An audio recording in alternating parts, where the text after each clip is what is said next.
Holy Gospel according to Luke, the 24th chapter. Now, on the same day that Jesus had appeared to Mary Magdalene, two of them were going to a village called Emmaus, about 7 miles from Jerusalem, and talking with each other about all the things that had happened.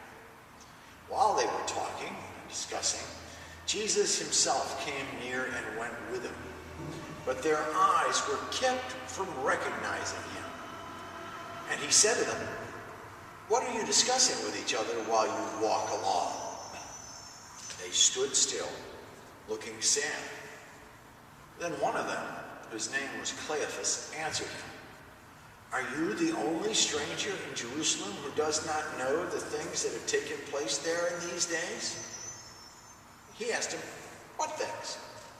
They replied, "The things about Jesus of Nazareth, who was a prophet, mighty in deed and word before God and all people, and how our chief priests and leaders handed him over to be condemned to death and crucified him.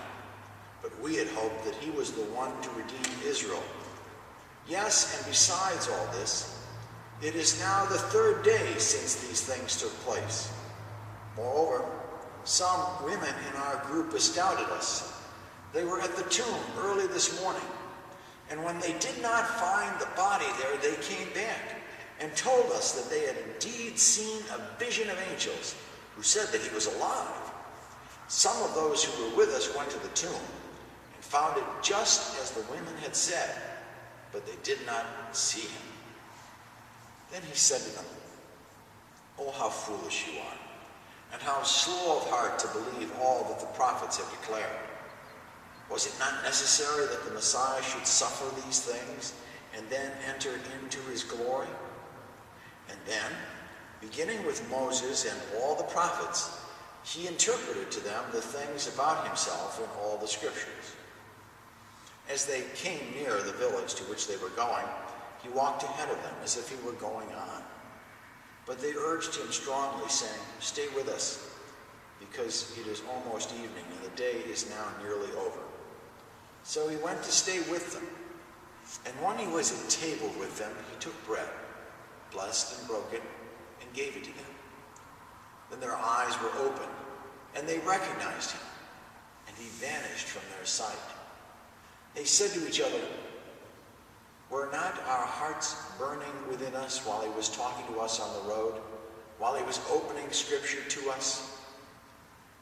At that same hour, they got up and returned to Jerusalem, and they found the 11 and their companions gathered together. They were saying, "The Lord had risen indeed. Jesus has appeared to Simon." And the two from the road told them what had happened to them and how he had been made known to them in the breaking of the bread. The Gospel of the Lord.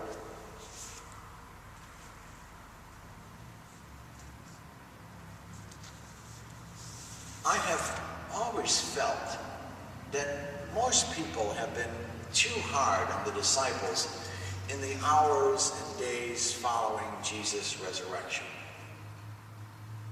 Why didn't they understand? Why did they wonder? Why did they doubt, we say to ourselves, as if we would have done better?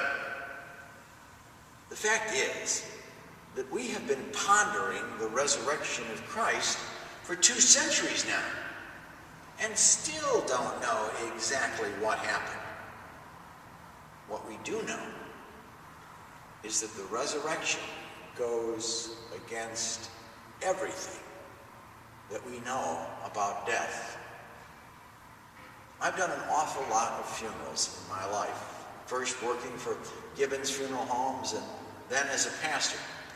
And I can say without fear of contradiction that 100% of the time, the trip to the cemetery for the deceased was a one-way deal. After the pastor said the final words over the body, they did not, like the rest of the mourners, saunter back to their car, which in their case would have been the hearse, climb in the back, and expect me to drive them home. No.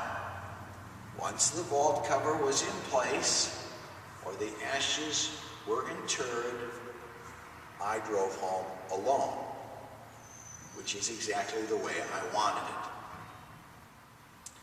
Neither do I see the hundreds of people I bury each year back 3 days later, walking the aisles of Happy Foods looking for bargains, or having a hearty breakfast at the Alps. But this is exactly what happened to the disciples. Their friend, who they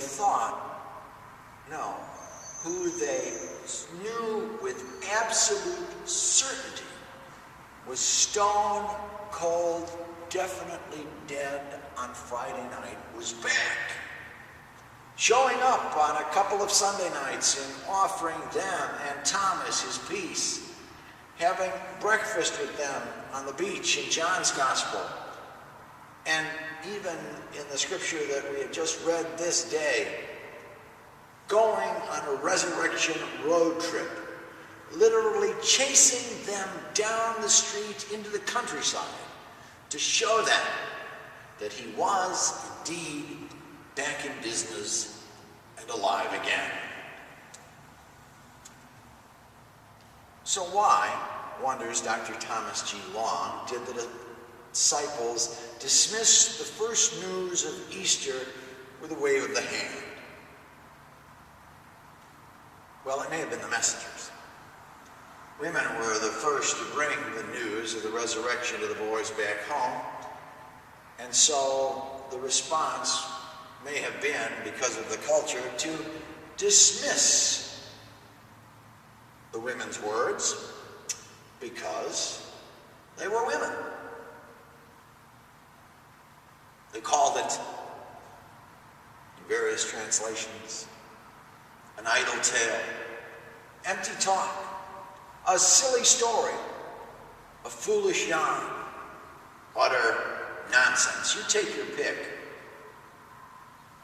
But no matter what you choose, what they were saying was that the women's words to them were unbelievable.